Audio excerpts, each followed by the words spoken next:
വന്യജീവി ആക്രമണം നമ്മുടെ സംസ്ഥാനത്തിൻ്റെ മലയോര മേഖലയിൽ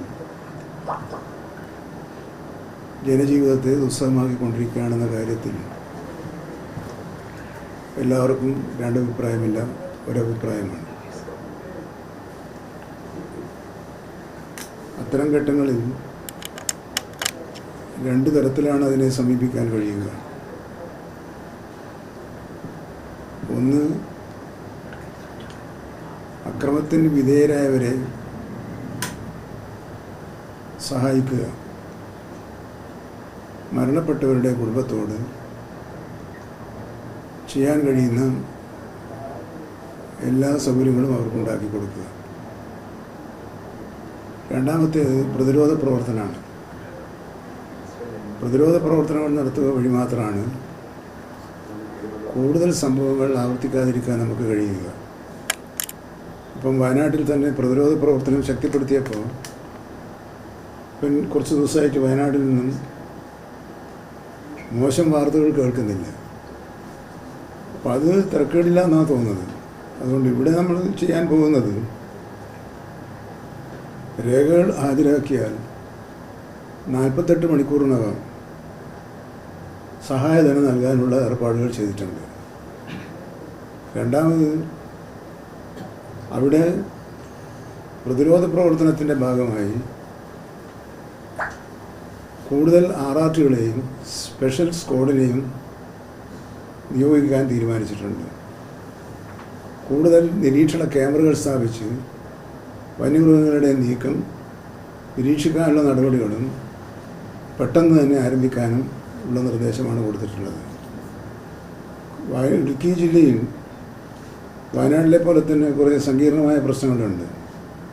ഈ പ്രശ്നവുമായി ബന്ധപ്പെട്ട് 9-ാം തീയതി രാവിലെ ഇടുക്കി കളക്ട്രേറ്റിൽ സർവകക്ഷി യോഗം ചേരാൻ തീരുമാനിച്ചിട്ടുണ്ട്.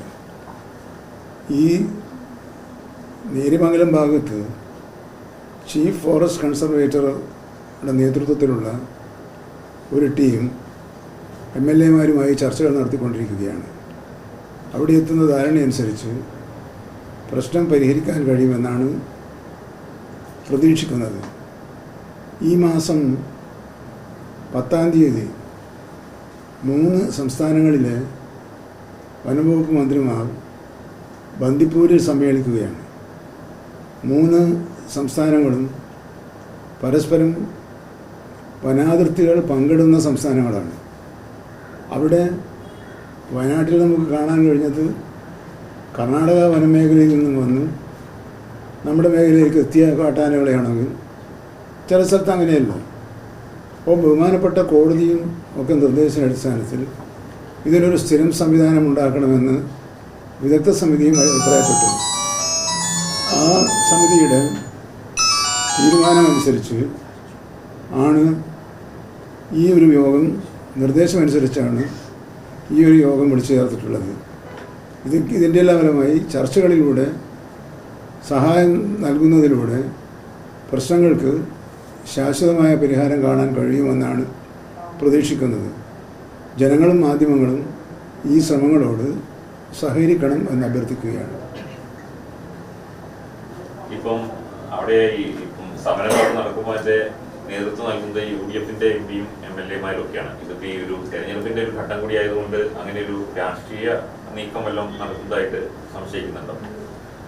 അവിടെ ഈ സംഭവം ഉണ്ടായി ഏതാനും മണിക്കൂറുകൾക്കകം തന്നെ ഇടുക്കി ജില്ലയിൽ നിന്നുള്ള ബഹുമാനപ്പെട്ട മന്ത്രി ശ്രീ റോഷി അഗസ്റ്റിനും എറണാകുളം ജില്ലയിൽ നിന്നുള്ള വ്യവസായ വകുപ്പ് മന്ത്രി P. രാജീവും എന്നെ വിളിക്കുകയും ഞങ്ങൾ പരസ്പരം ആശയവിനിമയം നടത്തുകയും ചെയ്തിട്ടുണ്ട്.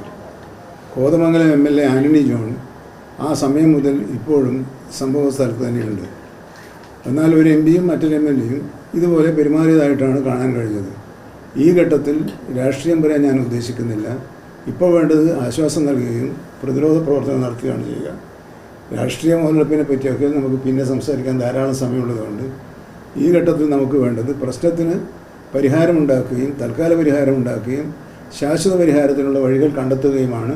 ആ നിലയിലാണ് ഗവൺമെൻറ് ആലോചിക്കുന്നത്. ഗവൺമെൻറ് മരണപ്പെട്ട കുടുംബത്തിലെ അംഗങ്ങളോടൊപ്പമാണ്.